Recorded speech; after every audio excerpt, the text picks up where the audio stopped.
안녕하세요. 이번 시간에는 K 최근접 이웃 기법, 영어로는 K Nearest Neighbor, 줄여서 KNN에 대해서 다뤄보도록 하겠습니다. 실제로 가장 직관적이고 쉬워서 많은 수업에서 가장 먼저 진행하는 것이기도 합니다. 다만 실무에서는 이렇게 언급이 많이 되거나 이거에 대해 업그레이드된 버전이 좀 많이 사용이 되는 편입니다. 하지만 실제 적용도 충분히 가능합니다.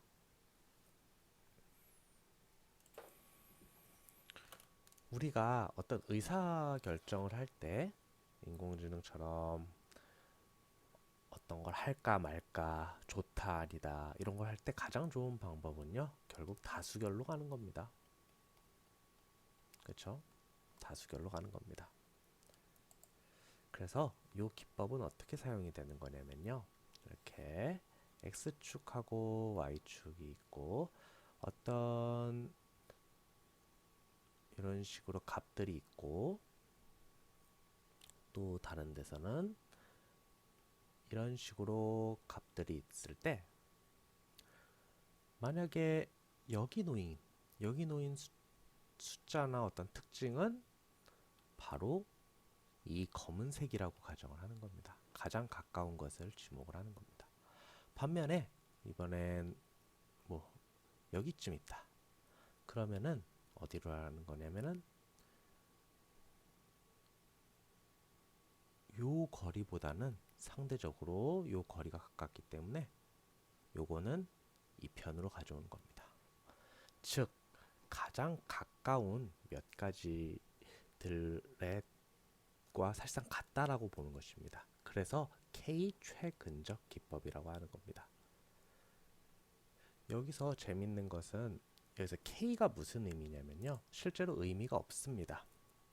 공학에서는 몇 가지 이게 영어 소문자들이 암묵적으로 어떤 뜻을 갖는다고 하거든요. I 같은 경우는 이터레이터라고 해서 반복되는 거 할 때 좀 많이 쓰고요. N 같은 경우는 단순 개수로 쓰게 됩니다. 이것처럼 K를 그냥 어떻게 갖다 놓은 겁니다. 다만 약자는 특별히 없습니다. 그래서 왜 K를 썼냐라고 하면은 이제 시작하려고 한다고 보시면 됩니다. K는 이웃한 것들의 숫자, 이웃한 뭐 개수, 숫자, 개수 이런 걸로 이제 쓰이기 시작한다고 생각하시면 됩니다. 그래서 뭐 이게 왜 K냐 이렇게 하면은 사실 할 말은 없고요. 이후에 다른 기법에서도 K가 종종 붙는 경우가 있는데 이렇게 주변하고 관련이 깊은 숫자다라고 생각하시면 좋을 것 같습니다. 그래서 이렇게 주변에 있는 걸 갖고 예를 들어 얘가 1이면은 나도 1 할 거야. 얘가 0이면 나도 0 할 거야. 이런 식으로 구분을 하는 것이 KNN의 알고리즘입니다. 매우 쉽죠? 그래서 인공지능 하시면서 참 중요하신 것 중에 하나인데 도대체 이걸 어디 쓰면 좋을지를 잘 생각을 해보셔야 됩니다. 실제 정확도를 높이는 것은 그리 어려운 게 아닙니다. 올릴 수 있습니다. 하지만 이게 과연 이 상황에 적합한 건지는 잘 판단해 보셔야 되고 거기에 적용을 하셔야 됩니다. 이후에 할 거지만 예를 들어 결정 트리 같은 경우에는 이거다 아니다 이런 식으로 나누기 때문에 그 근거 나누는 근거가 뭔지를 알 때 쓰이면 좋습니다. 꼭 그걸 알아야 될 때 어떤 보고서나 이런 거에 쓰면 좋겠죠. 또 약간 돈과 관련된 좀 중요한 그 이유를 명확히 알아야 될 때는 쓰면 좋습니다. KNN 같은 경우에는 일반적으로 그걸 물리적으로 해석하기는 어려운데 그게 어디에 속하는지 알고 싶을 때 쓰면 좋습니다. 왜냐하면 여기서도 어떤 과학적인 근거를 사용하는 것이 아니라 근접하는 것만 이용을 하기 때문에 요거 물리적으로 뭔가 해석을 하는 게 아닙니다. 그래서 제 개인적인 생각으로는 어떤 패션 같은 거 있잖아요.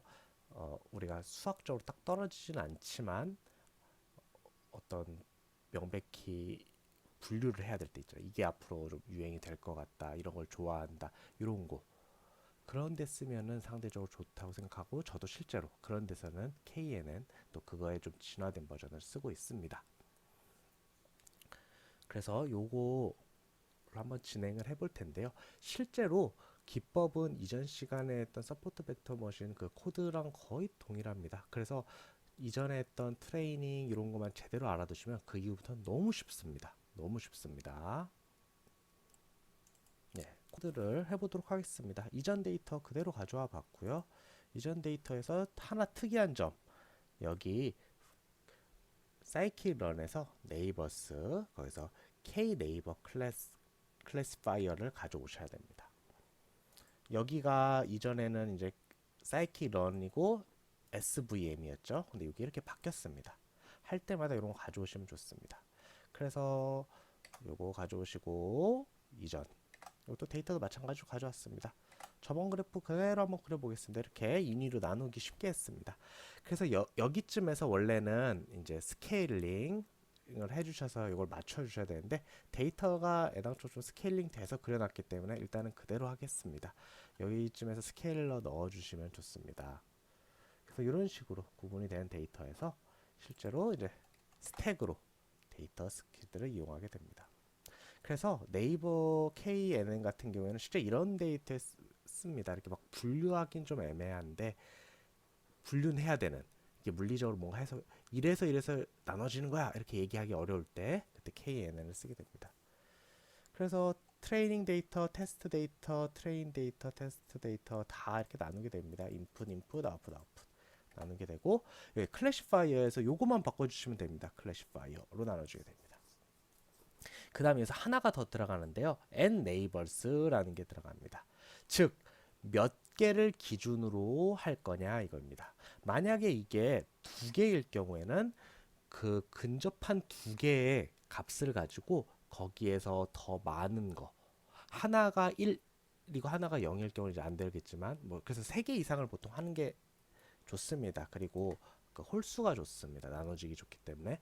그래서 하나가 1이고 하나가 1이고 하나 0이면은 그 거기 가장 가까운 거 같은 경우는 1로 내버리는 겁니다. 그래서 이런 식으로 해주게 됩니다. 그래서 이 숫자가 높아지면 높아질수록 정확도는 떨어집니다. 왜냐하면 대충 하기 때문입니다. 반면에 이 숫자가 작아지면 작아질수록 예민해집니다. 극단적으로 하나라고 해볼게요. 바로 그 옆에 있는 것만 담기 때문에 실제로 여러 개 있으면은 얘가 정말 세밀하게 짜야 되거든요. 그렇기 때문에 숫자가 낮아질수록 오버피팅이 되게 되고 숫자가 커질수록 언더피팅이 되게 됩니다. 그래서 이 숫자를 조절해 주는 것이 큰 목표입니다.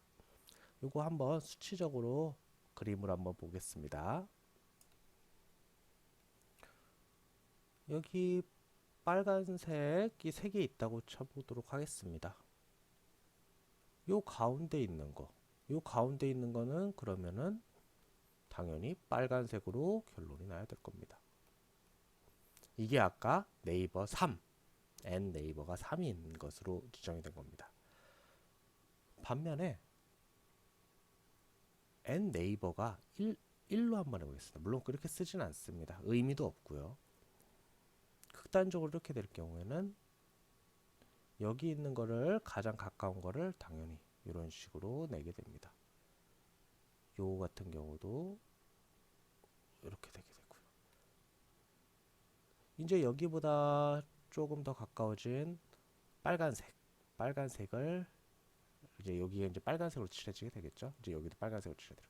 이런 식으로 되기 때문에 굉장히 정확도는 높아질 수 있으나 아까 말한듯이 너무 깐깐해지는 겁니다. 그래서 이런 식으로 해서 약간 곡선 같은 이런 느낌이 더 나오겠죠. 반면에 이 개수가 굉장히 많아졌다고 쳐볼게요. 굉장히 많아졌다. 이렇게 하기 쉽게 이렇게 해보겠습니다. 이렇게 해가지고 이것도 이렇게 있으면은 이 값 같은 경우도 가장 가까운 걸 내기 때문에 여기서 뭐 여기 좀 더 가깝고 개수가 더 많으니까 이렇게 대략적으로 빨간색 이런 식으로 되게 됩니다. 그래서 실제로 이렇게 값을 넣어보다 보면은 이건 상대적으로 좀 직선에 가까워지기 때문에 좀 언더피팅 하게 되게 됩니다. 그래서 이 수치를 바꿔가면서 여러분들이 최적의 값을 찾으면 좋습니다.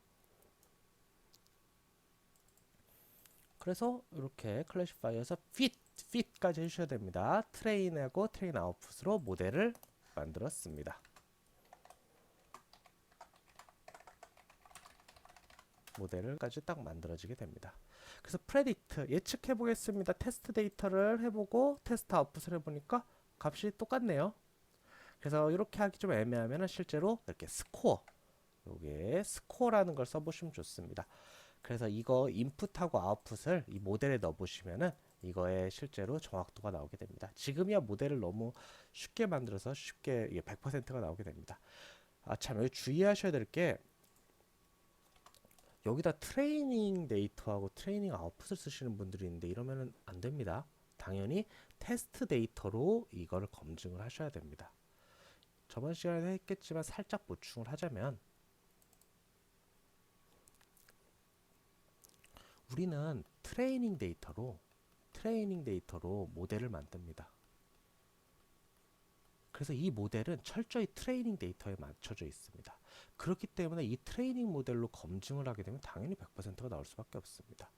그래서 이걸 막기 위해서 테스트 데이터를 몇 가지 떼어놓고 이걸로 검증을 하셔야 됩니다. 그래서 이거 실수 안 하셨으면 좋겠습니다. 그래서 오늘 한 거를 살짝 정리해 보도록 하겠습니다. 그래서 오늘은 K 최근접 기법 KNN에 대해서 해봤고요. 가장 근접한 데이터들이 그 갖는 라벨을 이용을 해가지고 데이터를 평가하는 겁니다. 그게 1이면 지금 평가하고 싶은 데이터도 1이 되는 거고요. 근처에 있는 데이터들이 0이면 0이 되는 겁니다. 그래서 요새 뭐 민주주의 방식이라고 하셔도 좋습니다. 언제 쓰이냐? 어떤 물리적으로 해석이 하는 게 아니라 단순 정말 그렇게 나누고 싶을 때, 구분하고 싶을 때, 이럴 때 쓰면 좋습니다. 그래서 이런 식으로 쓰이고 실제로도 가장 단순하면서도 설득력도 있죠. 아무래도 우리가 그게 왜 잘 되는지 잘 팔리는지 모르겠지만 잘 팔리면은 우리가 거의 투자할 가치가 있는 거고 쓸만한 거잖아요. 그래서 그런 기법이라고 생각하시면 좋습니다.